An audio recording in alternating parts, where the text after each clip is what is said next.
The member for Calare. My question is to the Minister for Agriculture and Water Resources. Will the minister update the House on how the government is standing together with drought-affected primary producers to provide support and build resilience in regional and remote communities, including in the electorate of Calare? The Minister for Agriculture and Water Resources. Well, thank you, Mr Speaker. And can I thank the honourable member for his question, particularly because of his acute understanding of this drought, particularly in his electorate of Calare and New South Wales. And it's proud that this government's invested over $1.9 billion into farming communities and farms themselves throughout this drought. It's important that we understand that it's the state government's responsibility through drought to look after animal welfare, freight and fodder. It's the federal government's responsibility to look after farmers' welfare.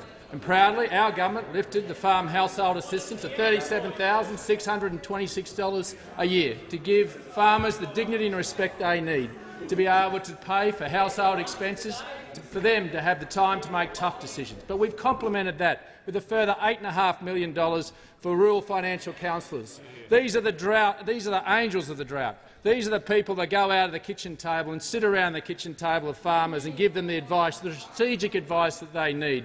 And I'm proud to advise the House today that I've given approval for a further 39 rural financial counselling service staff to complement the already existing 116 staff, and they'll go into electorates like Calare as soon as possible. But we're not just thinking about the here and now, we're thinking about the future, about making sure that we have a preparedness and resilience measures of policies in our place for drought. And I'm also proud to announce today to the House, Mr Speaker, that our government will invest a further $15 million into pest and weeds for drought-affected communities. This takes our investment up to $40 million for pests and weeds in drought-affected communities. This is allowing farmers to attack weeds of national significance, weeds that cost our agricultural sector around $4 billion a year. But more importantly, it's about building the thousands of kilometres of dog exclusion fencing that's bringing sheep back into our country and bringing shearers back into our towns. This is a strategic investment in not only the profitability of agriculture but also environmental outcomes. We're seeing for the first time brolgas and koalas and small marsupials coming back into Western Queensland and New South Wales because of this investment, a strategic investment in the profitability of agriculture. We're seeing for the first time an increase in lambing rates from 7 to 85%. That's putting real money in people's pockets. This is an important investment, but we want to be bolder than that.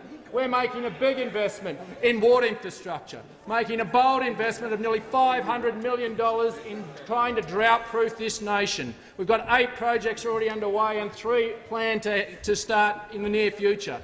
This is making sure that we are having a strategic impact on the future of agriculture's productivity and profitability. But it's the state's responsibility to build dams. We are doing our bit, and I put my hand out to them today to come on that journey and drought-proof this nation with us, believing in agriculture, believing in water and believing in regional and rural Australia. The minister's time has concluded.